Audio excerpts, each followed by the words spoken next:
Padre, gracias por la bendición que nos das de estar juntos en esta tarde. Gracias por la bendición de adorarte juntos como hermanos de diferentes lugares, diferentes congregaciones. Gracias por el tiempo que ya disfrutamos en la mañana con el hermano MacArthur, por esa predicación de Isaías tan útil, las preguntas y respuestas. Oramos por esta tarde, por los hermanos Lucas, Roberto, la sesión de preguntas y respuestas con las hermanas. Oramos también por el hermano Sugel, por Eber, por David, por Josías. Ayúdanos, Padre, a todos para aprovechar al máximo este tiempo juntos. Gracias por tu palabra perfecta. Oramos porque tu Espíritu bendito nos dé entendimiento para poder comprender en esta sesión mejor tu fidelidad. Gracias por mis hermanos que están aquí, por cada uno de ellos, hermanos, hermanas, sus familias. Guarda a los que tienen sus familias allá en casa. Gracias por tu provisión. Oramos por tu fortaleza física, por sabiduría y que aprovechemos al máximo este tiempo para tu gloria. Amén. Bueno, hermanos, pensando en la fidelidad de Dios, pensamos en un texto que es hermoso, es como un oasis, es como un refugio en lugar de delicados pastos, usando las palabras del Salmo 23. Es un texto que nos nutre, nos consuela, en resumen, que nos motiva a confiar en el Señor debido a que Él es fiel. Y ese texto en el que planeamos concentrarnos en esta tarde es Isaías capítulo 43. Isaías capítulo 43. Este gran capítulo se encuentra en la sección de consolación del libro de Isaías. Y aquí el Señor escribió este capítulo usando al profeta Isaías para consolar a los israelitas que sufrirían en la cautividad babilónica.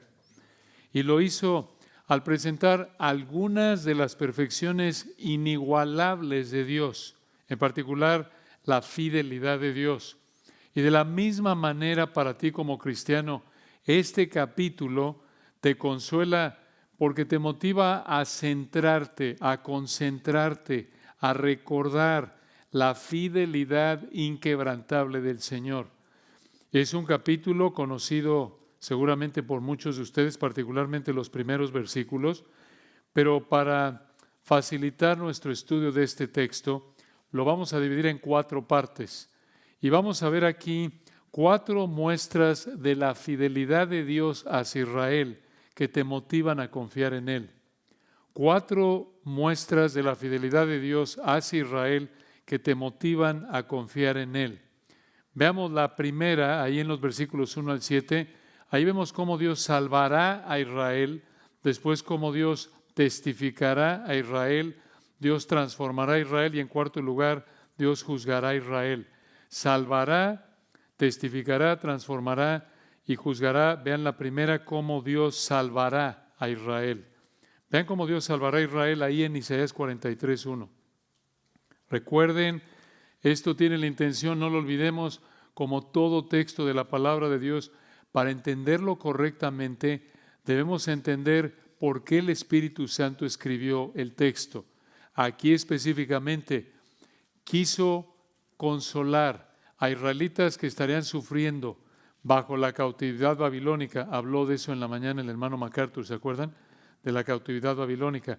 Y los consoló al hablarles de cómo Dios los iba a salvar. Vean el versículo 1. Ahora, en el original se puede traducir, pero ahora. Y esto es en contraste a los versículos que vienen antes, ahí en el 42, 18 al 25. Ahí terminó el Señor hablando de juicio. Véanlo ahí en el 25, 42, 25. Por tanto, derramó sobre él el ardor de su ira y fuerza de guerra. Le puso fuego por todas partes, pero no entendió, y le consumió, mas no hizo caso. Esto fue juicio. Y versículo 1, vean, 43:1, pero ahora, esto es, a diferencia del juicio del 43:25, ahora, versículo 1, así dice Jehová.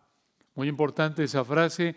Estos no son deseos amables, sino que aquí viene la palabra de Dios cierta, segura. Dios habla aquí, por eso dice el texto, así dice Jehová. Y vean a quién le habló, versículo 1 continúa, creador tuyo, oh Jacob, y formador tuyo, oh Israel.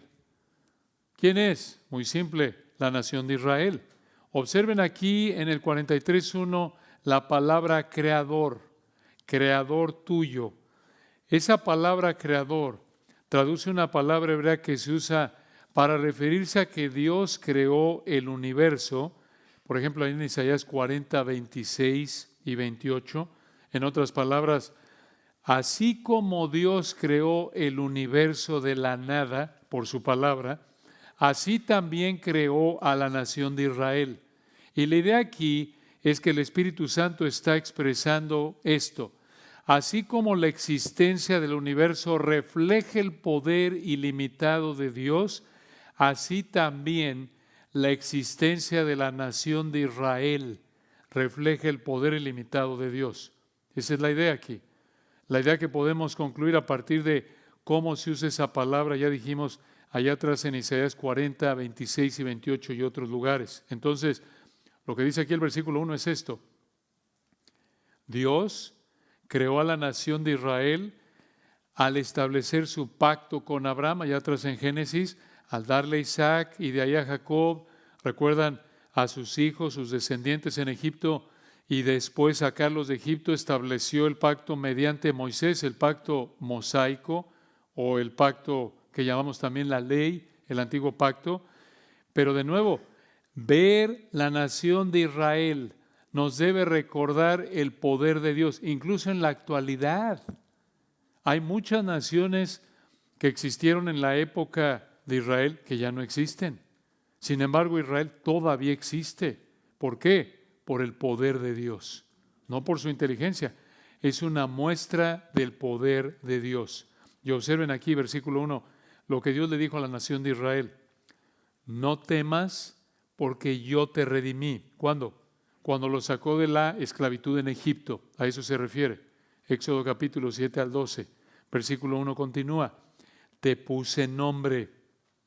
Esto pasó después de que el Señor los sacó de Egipto, cuando Dios los apartó para Él, estableció una relación de pacto con ellos, como lo vemos en Éxodo 19, 4 al 6, y al haber establecido esa relación de pacto, esa relación que llamamos también el pacto mosaico, la ley, ahí estableció una relación con ellos, y por eso vean lo que les dijo al final del versículo 1, mío eres tú.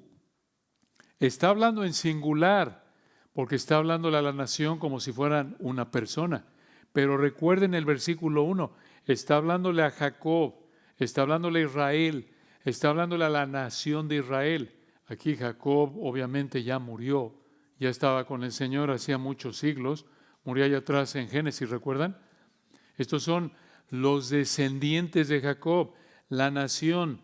Entonces, Israel sufriría bajo la cautividad babilónica, ahí sufrirían, a ese sufrimiento se refiere Isaías 42, 18 al 25, ya leímos el versículo 25 de manera resumida, pero en medio de ese sufrimiento, Dios los consoló aquí en el versículo 1 y les dijo, no teman. ¿Por qué? Porque yo hice que existieran, yo los saqué de Egipto y tienen un pacto conmigo y por eso son míos. Y para animarlos a no temer, versículo 2, Él les dijo que los protegería. Vean el texto en el 2. Cuando pases por las aguas, yo estaré contigo. Y si por los ríos, no te anegarán. Cuando pases por el fuego, no te quemarás, ni la llama arderá en ti. ¿Qué es esto? ¿Literal realmente es fuego? ¿Literal llamas? ¿O es algo simbólico? Bueno, nos inclinamos a concluir que esto es literal. Esto es fuego, esto es agua. ¿Por qué? Porque en el versículo 3, vean, habla de las naciones de manera literal. Porque 3, yo Jehová, Dios tuyo, el Santo de Israel, soy tu Salvador, a Egipto he dado por tu rescate, a Etiopía y a Seba por ti. Entonces, El punto de Israel, el punto del versículo 2 es este. La nación de Israel es indestructible. La nación de Israel es indestructible. ¿Por qué? Porque Yahweh los protege, porque Jehová los protege, porque el único Dios vivo y verdadero los protege, porque el Señor Jesucristo los protege. Y la protege porque, versículo 1, Él decidió que fuera su nación de pacto. Entonces, ¿por qué, según el versículo 3, es que Dios protege a Israel? Ya lo dijimos, pero véanlo en el 3. Porque yo Jehová, esa palabra Jehová, ese nombre hermoso de Dios, del hebreo Yahweh, apunta que es el Dios que cumple el pacto. Como alguien dijo, es el Dios infinito, el Dios incambiable, el Dios independiente, el Dios que no necesita nada fuera de sí para existir. De Él depende toda la creación. Pero también destaca aquí de manera particular que Él es el Dios que guarda el pacto, el Dios fiel. Entonces vean versículo 3, ¿por qué Dios protege a Israel? Porque 3, yo Jehová, Dios tuyo, hablándole a Israel, el Santo de Israel, Santo, hablando de que está apartado del pecado, y vean al final del 3, soy tu Salvador. Ahora una pausa aquí. Dios es el Salvador de Israel aquí, en Isaías 43:3, en el sentido físico. Los había salvado en el pasado, los iba a salvar en el futuro, y sabemos que es en el sentido físico porque hizo ya referencia al Éxodo. Ahí yo te redimí en el versículo 1, 2, aguas, fuego, pero vean también por qué está hablando aquí en términos físicos, y también los iba a salvar en el futuro, y más adelante va a apuntar a que es una salvación no solo física, sino también espiritual. Pero vean aquí cómo los iba a salvar en el futuro, versículo 3 al final. A Egipto he dado por tu rescate, a Etiopía y a Seba, estaba al sur de Arabia, por ti. ¿Qué significa esto? Es probable que se refiera a que Dios entregó a los asirios, a Egipto, Etiopía y a Seba en Isaías capítulo 30. Recuerden, cuando es difícil entender un pasaje, tenemos que buscar en los capítulos que vienen antes, después también, pero ver lo que llamamos el contexto inmediato. ¿Qué viene ahí? ¿Qué conexiones hay? Sobre todo con lo que vino antes. ¿Qué había dicho el Espíritu Santo? Para que estos israelitas que oyeron esto por primera vez pudieran entender exactamente lo que quiso decir. Entonces, ¿por qué razón, versículo 3, es que Dios los liberó en el pasado?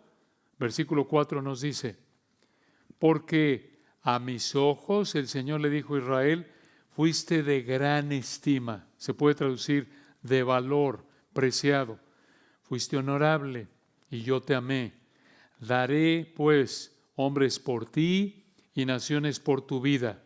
De nuevo, hermanos, Israel, cuando estuviera en cautiverio, final del capítulo 42, escuchar esto los debería haber consolado.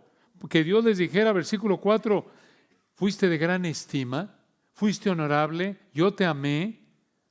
Esto debería haberlos consolado y recordarles, hombre, pues todavía estamos aquí. Dios nos va a salvar en el futuro y está a punto de decírselos. Esto es simplemente una preparación para decirles, miren, recuerden, yo, versículo 1, soy su creador, yo soy su formador, yo los saqué de Egipto. Incluso en las plagas, vivieron las plagas, recordándoles todo eso, y a pesar de su pecado, a pesar de que debido a su pecado, yo los juzgué y están en Babilonia, todavía existen. Y no es el final. Yo soy Jehová, yo soy el Dios fiel, no he terminado, voy a cumplir lo que prometí hacer con ustedes. Soy el Dios fiel, los está fortaleciendo, les está recordando quién es Él. Esta es una gran verdad. Recordar, hermanos, cuando está titubeando nuestra fe, cuando estamos desanimados, cuando estamos débiles, regresemos a la verdad de quién es Dios como se reveló en su palabra, qué ha hecho Él, cómo es Él, Por eso Romanos 15:4 dice, pero las cosas que se escribieron antes para nuestra enseñanza se escribieron, a fin de que por la paciencia y la consolación de las Escrituras tengamos esperanza. Entonces, vean cómo el Señor hasta aquí no les ha dado revelación nueva, simplemente les está recordando quién es Él y qué había hecho con ellos. Por eso es tan importante, hermanos, estar regresando a la palabra, regresando a la palabra. El Señor sabe que debido a que todavía vivimos en un cuerpo de pecado, con deseos pecaminosos, y cómo el pecado ha afectado nuestra mente, olvidamos la verdad bíblica, necesitamos estar recordando continuamente y no adoptar esa manera de pensar que luego llegamos a tener o adoptar y decir, no, eso, pues yo ya lo leí eso, ya que es como si ya vi una película, ya la vi, ¿para qué la vuelvo a ver? Digo, una cosa es una película, otra cosa es la palabra de Dios. Necesitamos estar recordando la verdad de la palabra de Dios. Esto es lo que está haciendo aquí el Señor. Les está diciendo simplemente, recuerden quién soy, recuerden qué he hecho con ustedes. Los está fortaleciendo, los está consolando. Y vean el versículo 5, otra muestra del amor de Dios hacia Israel. Les dijo en el 5, no temas, porque yo estoy contigo. Vean, versículo 2, ya se los dijo en el 2, cuando pases por las aguas, yo estaré contigo. Versículo 5, no temas, porque yo estoy contigo. Eso, hermanos, es la verdad más consoladora que un creyente puede escuchar. Y recuerden, el Señor está, esto también se aplica a nosotros como cristianos, no somos la nación de Israel, no vivimos bajo el antiguo pacto, somos la iglesia. Nació la iglesia en Hechos 2 y va a existir hasta antes del rapto, pero como lo vemos, por ejemplo, ilustrado en Apocalipsis, ¿no? Ahí vemos a la iglesia en Hechos 2, 3, y la iglesia ya no está, y viene 4 o 5, transición, y entra la tribulación de 7 años, ya no está la iglesia, no se vuelve a mencionar, y ya luego viene la esposa del Cordero, y vienen ya todos los redimidos con el Señor. Pero el punto es este, aquí hay una verdad que se aplica a nosotros, entre otras, y estamos siendo selectivos, si no, no cubrimos todo el texto. Pero eso de que yo estoy contigo, el Señor dice lo mismo para el cristiano, como nosotros en la época de la iglesia. Recuerden, ahí en la Gran Comisión, diciéndole el Señor a los apóstoles, he aquí yo estoy con vosotros todos los días. Dices tú, oye, pero pues luego hay días que no lo siento así. No importa que no lo sientas, es una realidad. Es una realidad. ¿Quieres una ilustración? El hecho de que tengas la oportunidad de evangelizar a alguien, de salir a evangelizar a alguien, de predicar el evangelio a alguien, de que tú como pastor bautices a alguien y que puedas estarle enseñando la palabra de Dios, es porque el Señor está contigo, porque la Gran Comisión dice eso, ir por todo el mundo, hacer discípulos, ¿recuerdan? De todas las naciones, bautizándolos en el nombre del Padre, del Hijo y del Espíritu Santo y enseñándoles todas las cosas que os he mandado. Es porque el Señor está con nosotros, si no, no lo podríamos hacer. Eso es una realidad.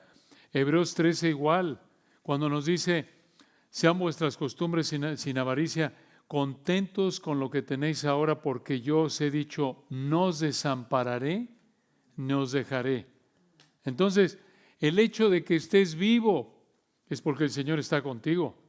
Ahora, en particular como cristiano, dices tú, bueno, pero hay gente viva que no es salva, es cierto, por la gracia común de Dios, pero el hecho de que puedas desear y obedecer la palabra de Dios es porque el Señor está contigo.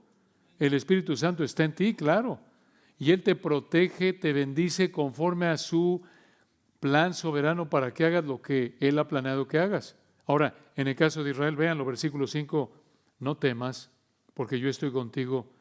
Del oriente traeré tu generación y del occidente te recogeré. Versículo 6, diré al norte, da acá, y al sur, no detengas. Trae de lejos mis hijos y mis hijas de los confines de la tierra. Esto no es la cautividad babilónica, porque Babilonia no estaba al oeste ni al sur. El texto dice que los va a traer de regreso de todo lugar de la tierra, y los versículos 5 y 6 los consuelan al recordarles que los va a traer de regreso a su tierra de todos los rincones del planeta, es la idea. De nuevo, esto sucederá cuando regrese y establezca su reino milenial. Lo vemos en Isaías capítulo 11. Y vean versículo 7, continúa: todos los llamados de mi nombre, para gloria mía los he creado, los formé y los hice. Estos son israelitas creyentes. Esto se refiere a esos israelitas de Romanos 11, 25 al 27, que se van a convertir al Señor cuando regrese, y esto va a ser, como dice ahí, para gloria mía, para gloria de Dios. Escuchen Romanos 11, 25 y al 27, dice el texto en Romanos 11, 25, porque no quiero, hermanos, que ignoréis este misterio, para que no seáis arrogantes en cuanto a vosotros mismos, que ha acontecido Israel, endurecimiento en parte, hasta que haya entrado la plenitud de los gentiles. Y la palabra Israel en la Biblia siempre se refiere a la nación de Israel. Si lo ves, otra vez, interpretando de manera literal, gramático, histórica, en el sentido natural, vas a ver que se refiere a la nación de Israel. Y vean el 26, o escuchen Romanos 11, 26. Y luego todo Israel será salvo, como está escrito. Vendrá de Sión el libertador. ¿Quién es el libertador de Israel? El Señor Jesús. Vendrá, va a venir, va a regresar. Mirarán a aquel a quien traspasaron y llorarán como él, como se llora por unigénito en Zacarías, ¿se acuerdan? Y dice Romanos 11, 26, que apartará de Jacob la impiedad, esto es, va a quitar el pecado de Jacob, la nación de Israel. Y Romanos 11, 27, y este será mi pacto con ellos cuando yo quite sus pecados. Hay 6 pactos mencionados de manera explícita en la Biblia. Solo uno de ellos habla específicamente, de manera explícita, de quitar los pecados. ¿Cuál es? El nuevo pacto. Está el pacto noético, ¿recuerdan? Pacto abrámico, pacto mosaico, pacto sacerdotal, pacto davídico y el nuevo pacto. Aunque participamos del nuevo pacto como la iglesia, eso celebramos en la Cena del Señor, ¿recuerdan? Cada vez que participamos, esta sangre es la sangre ¿de qué? Del nuevo pacto. Pero ese pacto, como todos los demás pactos, como Romanos 9 dice, como lo vimos hoy en la mañana, los pactos son para la nación de Israel, pero Dios en su gracia nos permite participar de ellos a través de la vida, muerte y resurrección de Cristo. Nos hace partícipes del nuevo pacto y de ahí obviamente participaremos de otros pactos al verlos cumplidos, pero los pactos son para Israel. Ese es el punto. Entonces, en Isaías 43, 7, se van a convertir al Señor, va a ser para gloria de Dios, incluso ahí en Romanos capítulo 11, cuando está hablando de la salvación de Israel, Romanos capítulo 9, 10 y 11, al final dice, recuerdan, porque de Él, por Él y para Él son todas las cosas, y al final, a Él sea gloria por los siglos de los siglos. Amén.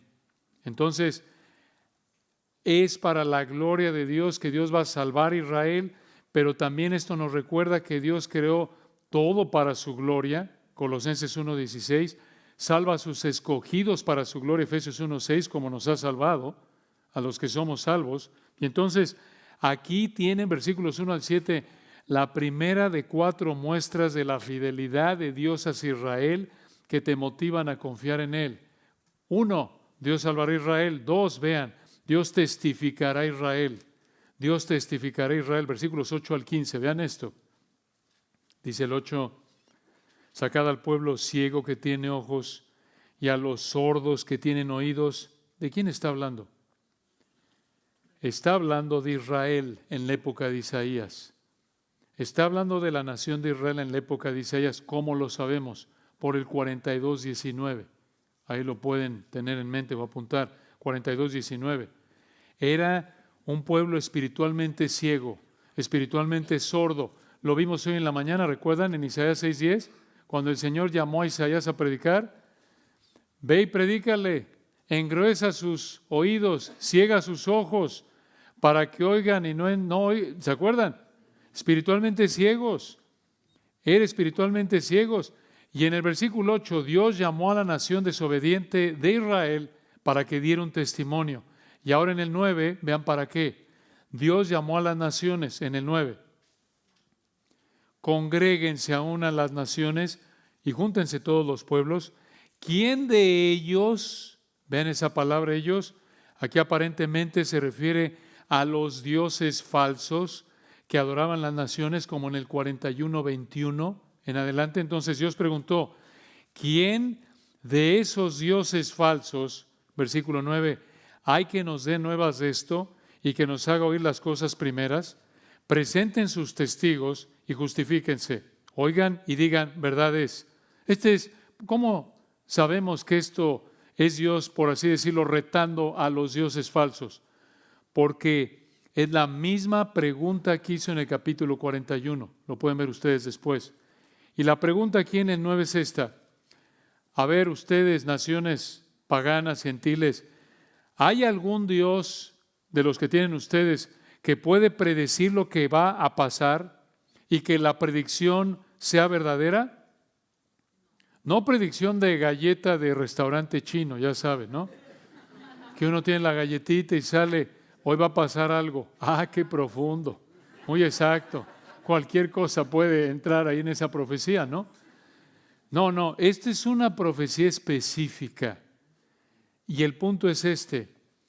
No hay. Dios está preguntando, a ver, naciones, ¿hay algún Dios que tienen ustedes que puede predecir el futuro y se cumpla? Respuesta es, no hay testigos que den testimonio de eso.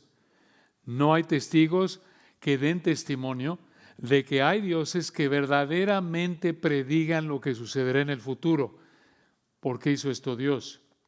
Porque Él sí tiene testigos. Es para mostrarle a Israel, nadie es como yo, su Dios, Israel, Jehová. Esa es la idea. Dios sí tiene testigos para confirmar la verdad de quién es Él. ¿Quiénes son esos testigos? Versículo 10. Véanlo. En el 10, vosotros sois mis testigos, dice Jehová, y mi siervo que yo escogí. ¿Quiénes son estos? Se refiere al mismo grupo de personas, los israelitas, como lo vemos en Isaías 42, 18, 19. Les doy la referencia para que entiendan por qué estamos diciendo esto se refiere a esto, aquello. No crean que me las inventé. No digan, mira, pues yo creo que es esto y me latió como que tibio. No, caliente Israel, frío Israel. No. Esto es lo que vemos antes en el texto. Se los estoy dando ahí para que lo vean como la conclusión. Ya después ustedes lo pueden verificar como deben, como los debería, para que vean que no me los estoy cotorreando. Esto es lo que dice el texto. Ven el versículo 10. Vosotros sois mis testigos, dice Jehová, y mi siervo que yo escogí. Aquí Dios les dijo, miren, ustedes, israelitas, la nación de Israel, son mis testigos, yo los escogí. Vean para qué los escogió, versículo 10. Para que me conozcáis. Siempre en la Biblia la palabra conocer en una referencia de relación entre Dios y la persona se refiere como aquí. Normalmente hay ocasiones en las que no, quizás se refiera dependiendo del contexto, pero como norma aquí la idea es conocimiento íntimo, relación personal, salvación. Véanlo ustedes en el 10. Vosotros sois mis testigos, dice Jehová, y mi siervo que yo escogí. ¿Para qué los escogió Dios? Para que me conozcáis y creáis y entendáis que yo mismo soy. Una pausa ahí. Vean nada más, hermanos, Dios escogió a la nación de Israel para que lo conocieran de manera personal, para que creyeran en Él, para que entendieran quién es Él. Aquí tienen ustedes una gran definición de lo que es la salvación. ¿Está hablando de Israel? Sí, pero esto se aplica a nosotros también, para cualquier creyente. Lo vemos, por ejemplo, en Romanos, a los que antes conoció. Romanos 8, 9, ¿se acuerdan? 8, 28, 29. También los predestinó. Juan 17, la vida eterna es conocerte a ti. Entonces, la salvación, hermanos, Dios nos escoge para salvación. Para todos los que somos salvos, esto se aplica, para que lo conozcamos, tengamos una relación íntima. No solo nos salva del infierno, que es una bendición, sino tenemos una relación íntima con Él. Piénsenlo, es un privilegio tener una relación personal, íntima con el creador del universo. El Señor pudo haber nada más, como alguien dijo, habernos salvado del infierno y ya. Bueno, ya te perdoné, infierno, muy bien, ya no me vuelvas a molestar. Ahí está ya. Perdonados tus pecados ya, libre del infierno, ahí, piérdete por ahí. Lo pudo haber hecho, pero no. Nos escogió ¿para qué? Versículo 10, para conocerlo, creer, entender quién es Él, conocerlo, conocer sus perfecciones. Otra manera de decirlo es conocer su gloria, ser cautivados por ello, para adorarlo. ¿Se dan cuenta? Por eso podemos orar. Por eso no dejamos de conocerlo. Por eso podemos echar toda nuestra ansiedad sobre Él, porque Él tiene cuidado de nosotros. Es un privilegio. Entonces, recuerden, versículo 8, ¿quiénes eran a los que escogió aquí en el 10? Versículo 10, yo escogí a quienes, versículo 8, al pueblo ciego, al pueblo sordo. ¿Qué es esto, hermanos? Un gran ejemplo de la gracia soberana, unilateral, electiva de Dios. Los israelitas son igual de ciegos que el resto de la humanidad. Todos, no hay justo ni aún uno. No hay quien entienda, no hay quien busque a Dios como Dios se ha revelado y como Dios ha determinado en su palabra que lo busquemos. No hay. A pesar de que, otra vez, versículo 8, eran ciegos, sordos, Dios, versículo 10, escogió para que ellos los conocieran. Los escogió para que lo conocieran, versículo 10, creyeran, entendieran que era Él. Y así es, hermanos, con todo ser humano, Romanos 9, 10 al 24. Otra vez con ellos, Dios los va a salvar, los escogió para salvación, los va a salvar como nación en el futuro. Pero es lo mismo para nosotros. Hermanos, ninguno de nosotros merece la salvación. Todos somos igual de pecadores, todos somos igual de merecedores de la condenación eterna. No hay hombre que no peque, ninguno hay bueno, sino solo uno Dios. Pero Dios en su gracia le agradó, no porque vio algo en algunos de nosotros y dijo, como Él va a creer, lo voy a escoger. No, simplemente le agradó escoger a algunos para mostrar su gloria a través de que le agradó revelarse ellos para que lo conocieran, para que creyeran en Él, para que tuvieran una relación con Él, para perdonarles sus pecados, y a otros los pasó por alto para mostrar su gloria al darles lo que merecían.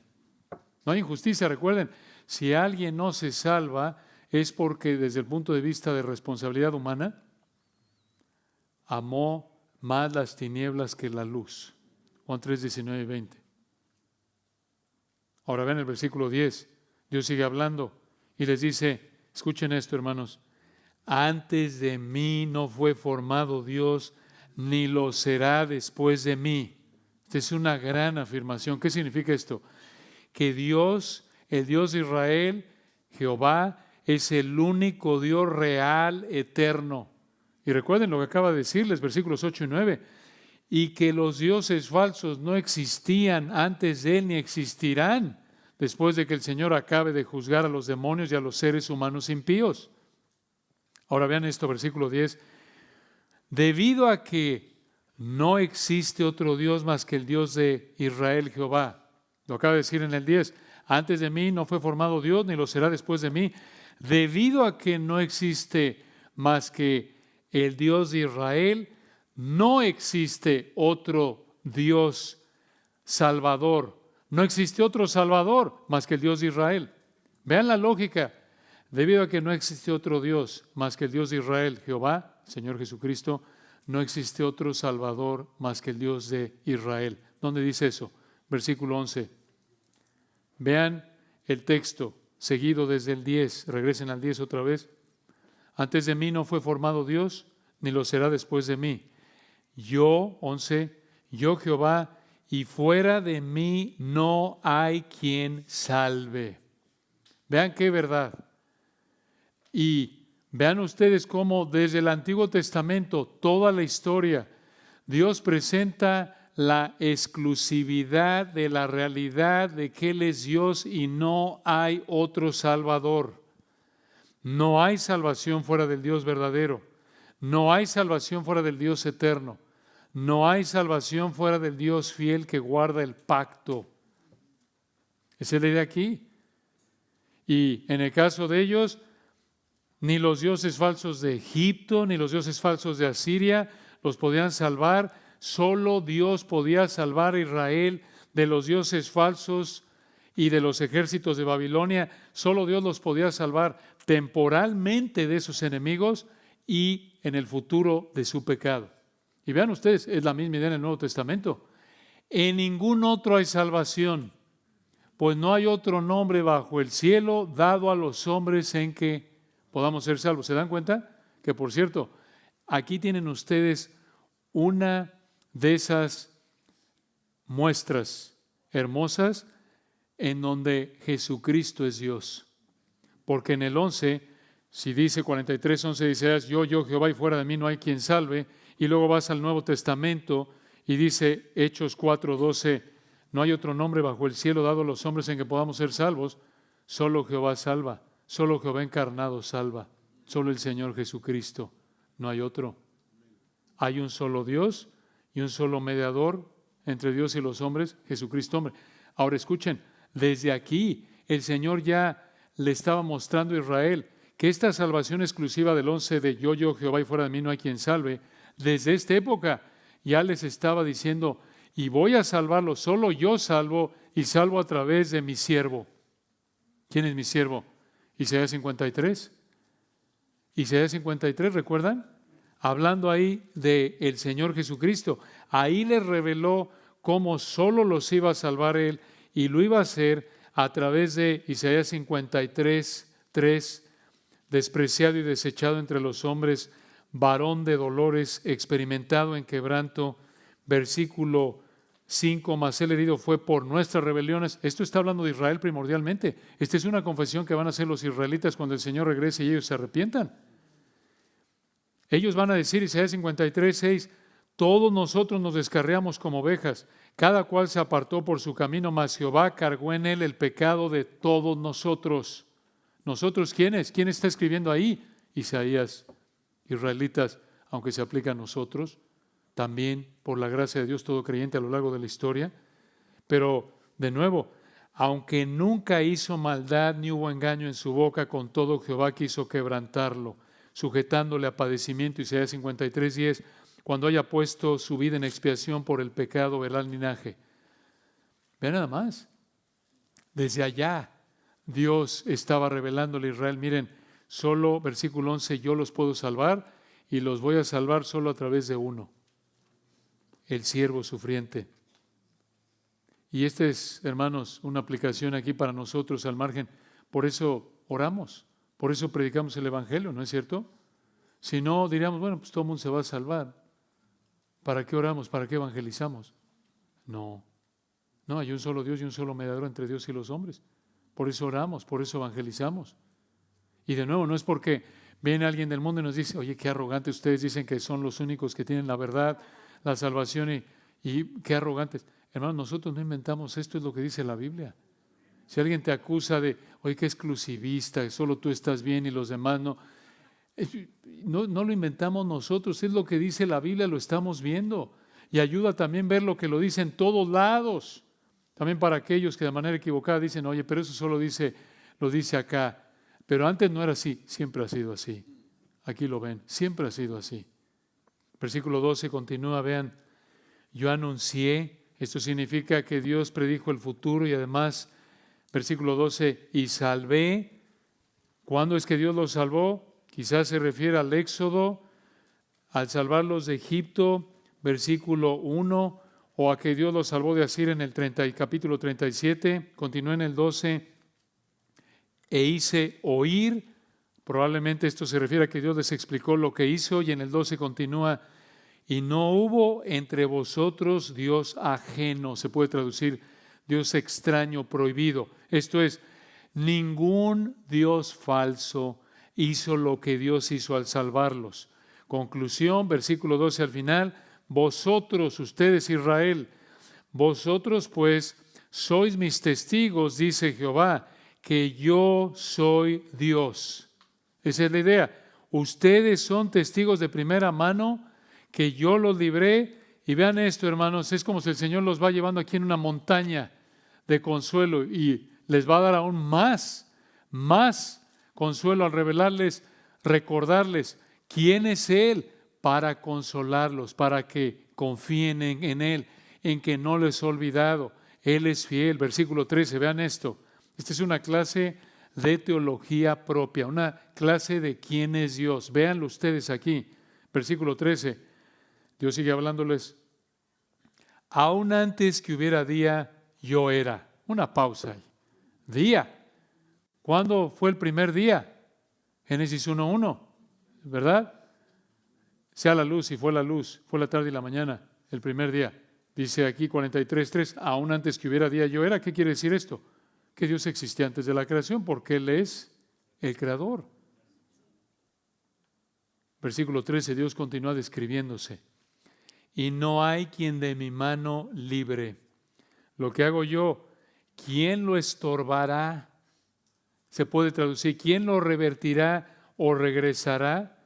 En otras palabras, ¿quién puede deshacer lo que Dios hace? ¿Quién? Respuesta.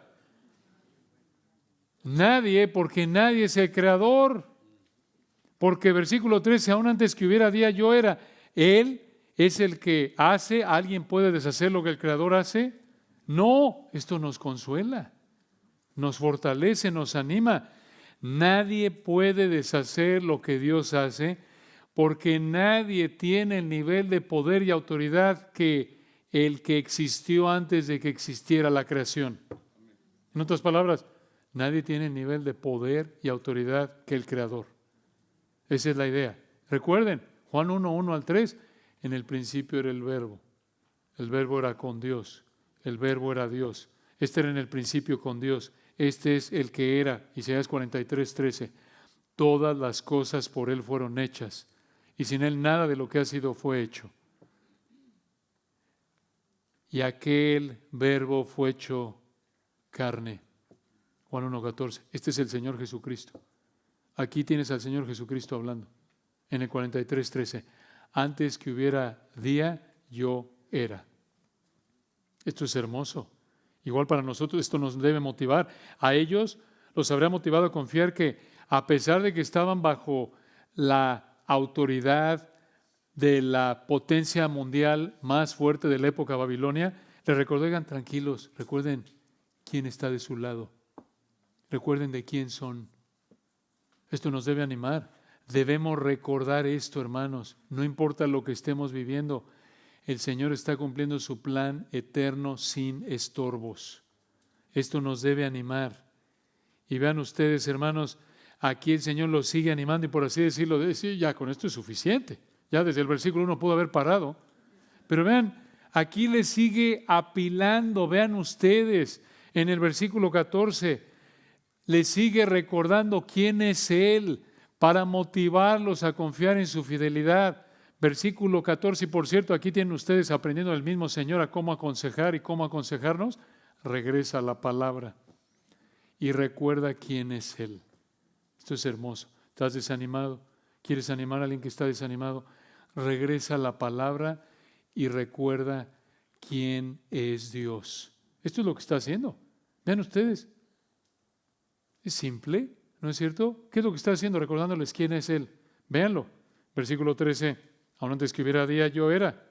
Yo soy eterno, autoexistente. Yo soy el creador. Versículo 13. Y no hay quien de mi mano libre. Lo que hago yo, ¿quién lo estorbará? Nadie, porque soy soberano. Y continúa versículo 14. Así dice Jehová. Otra vez Yahweh. Soy infinito. Soy incambiable. Soy independiente. No necesito. Dios no es honrado por manos de hombres como si necesitase de algo. Pues Él es quien da todos vida y aliento y todas las cosas. Hechos 17. Esto es parte de lo que incluye el nombre Yahweh, Jehová, que viene de cuando Dios le dijo a Moisés. Moisés le dijo, ¿quién eres? Yo soy. Soy, punto. Resumiendo, tan glorioso que, mira, Moisés, soy, punto. Y a lo largo de la revelación bíblica va mostrando más y más perfecciones de Él. Él es el que guarda el pacto. Y de nuevo, esto es para recordarles aparentemente a los israelitas que oyeron esto, su fidelidad inquebrantable.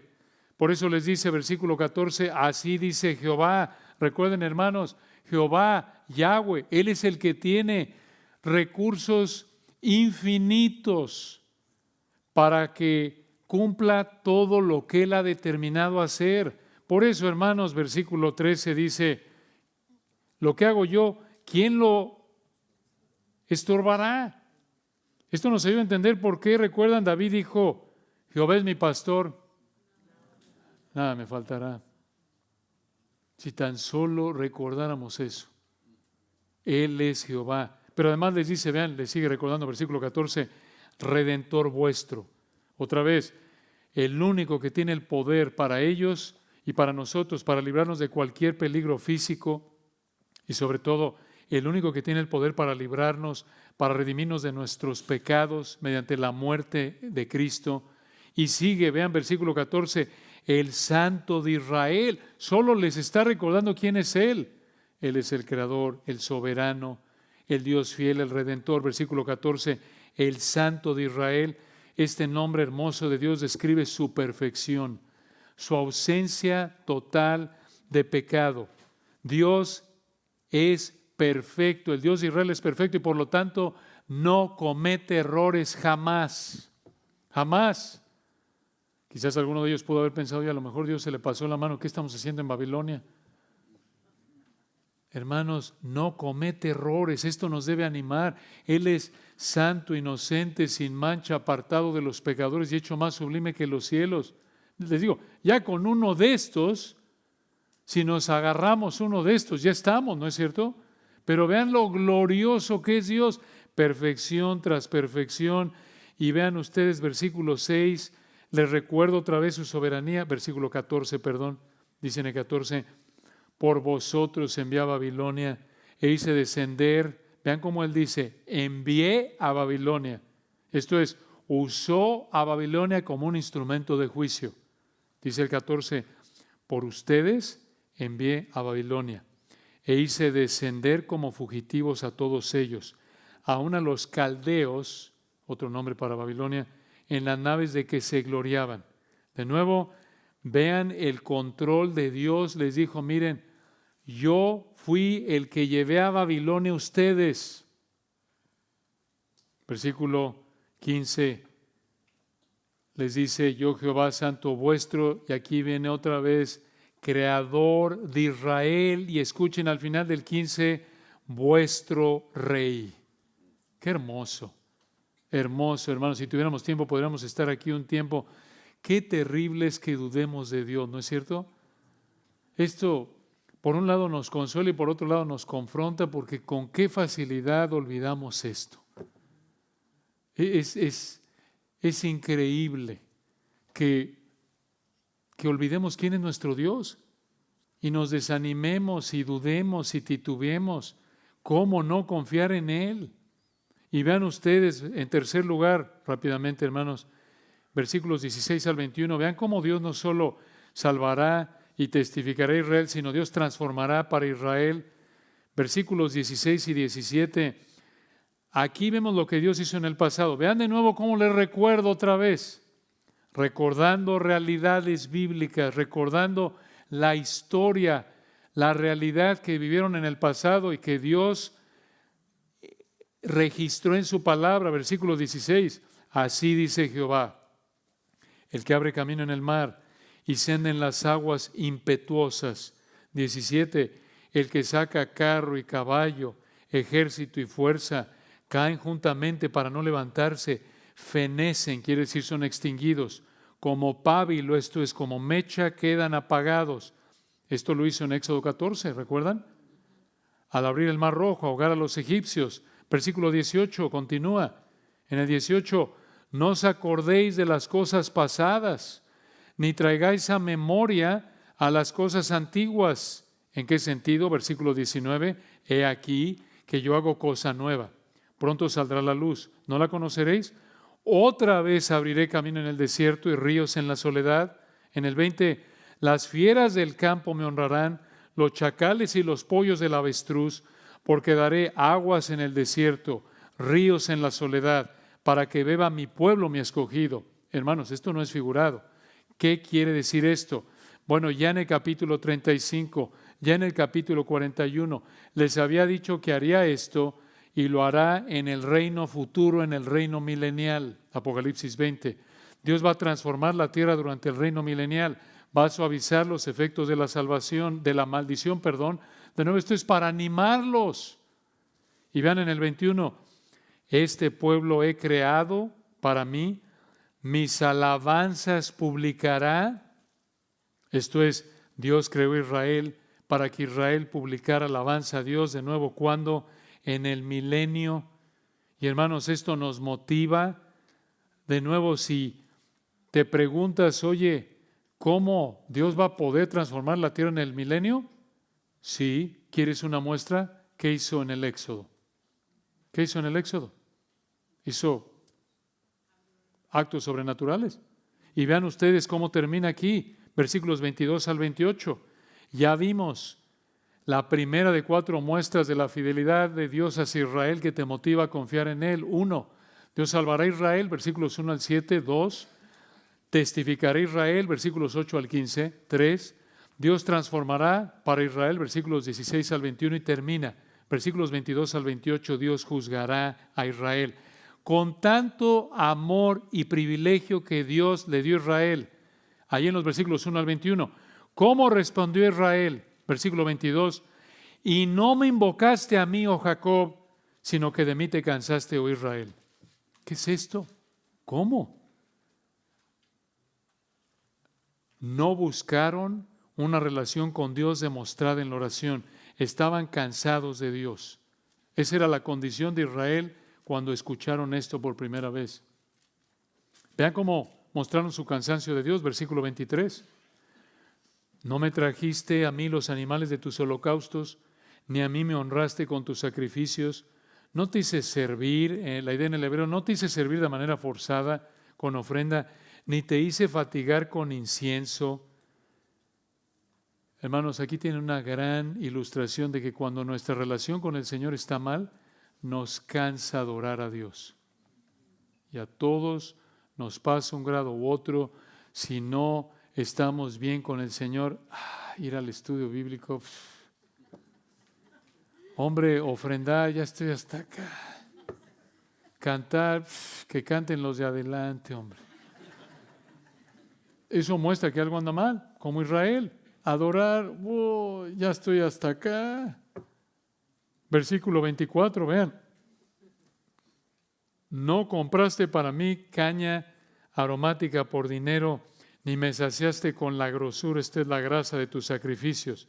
Esto indica que estaban gastando mucho para traerle ofrendas caras al Señor de lo mejor.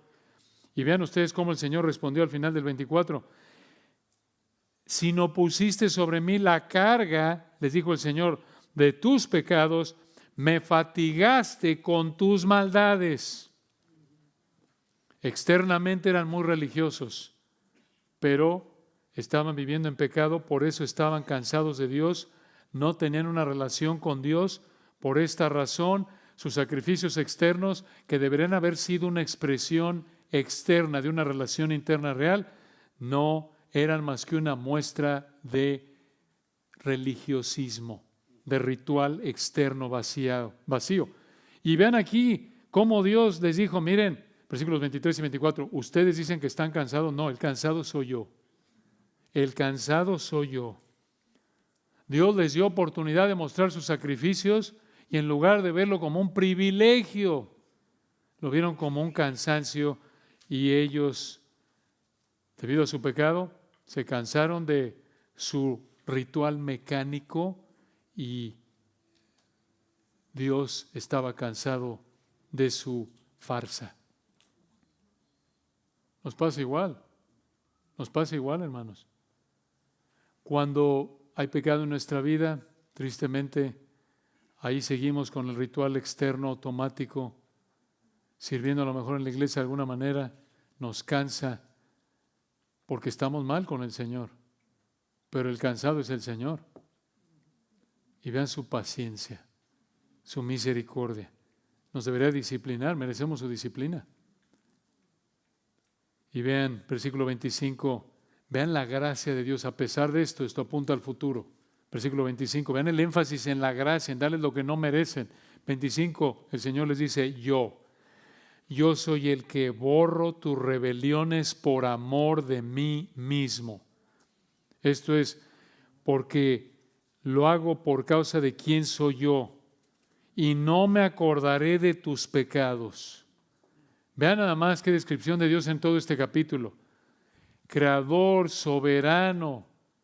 Él es el Dios santo, el autoexistente, el infinito, el eterno, el incambiable, el independiente, y es el Dios de gracia que perdona el pecado a los que no lo merecen. Así es todo ser humano, no solo Israel. Vean dos descripciones hermosas del perdón de pecados aquí en el versículo 25. Yo soy el que borro tus rebeliones por amor de mí mismo y no me acordaré más de tus pecados. Dios no olvida el pecado, tiene una mente perfecta. No es que, ¿qué hiciste? No, sino que si Dios ha perdonado tus pecados en Cristo, te trata como si los hubiera borrado y olvidado, aunque no lo mereces. Así como en la cruz lo trató a Él como si hubiera vivido nuestra vida de pecado.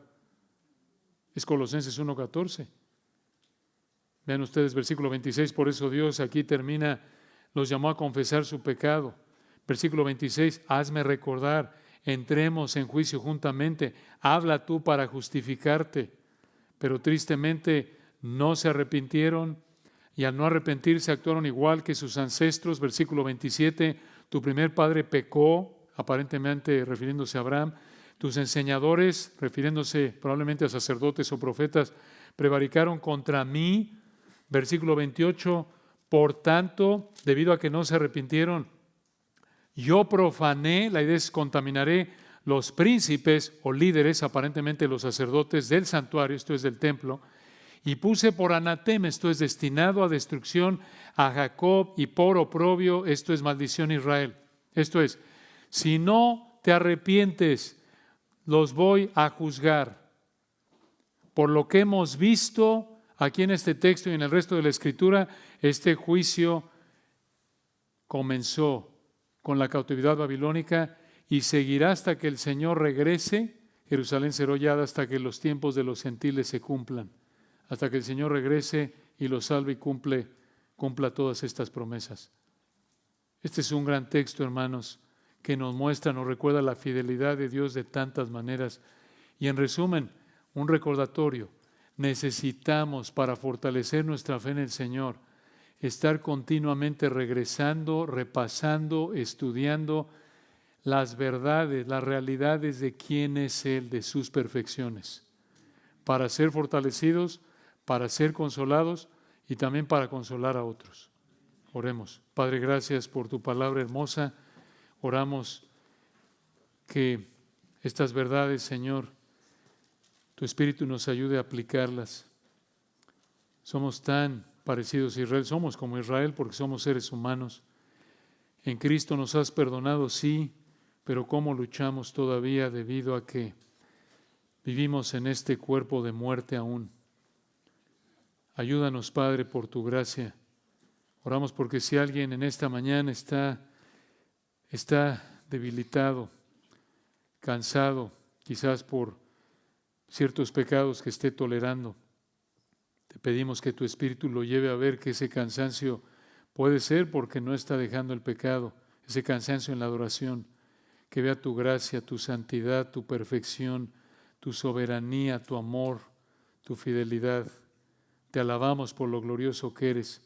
Y si alguien en esta tarde no te conoce, que tu Espíritu abra su entendimiento para que vea que el perdón de pecados solo está en el único Salvador, Jesucristo, en el cual no hay otro nombre bajo el cielo dado a los hombres en que podamos ser salvos. A ti damos la gloria en Cristo Jesús. Amén.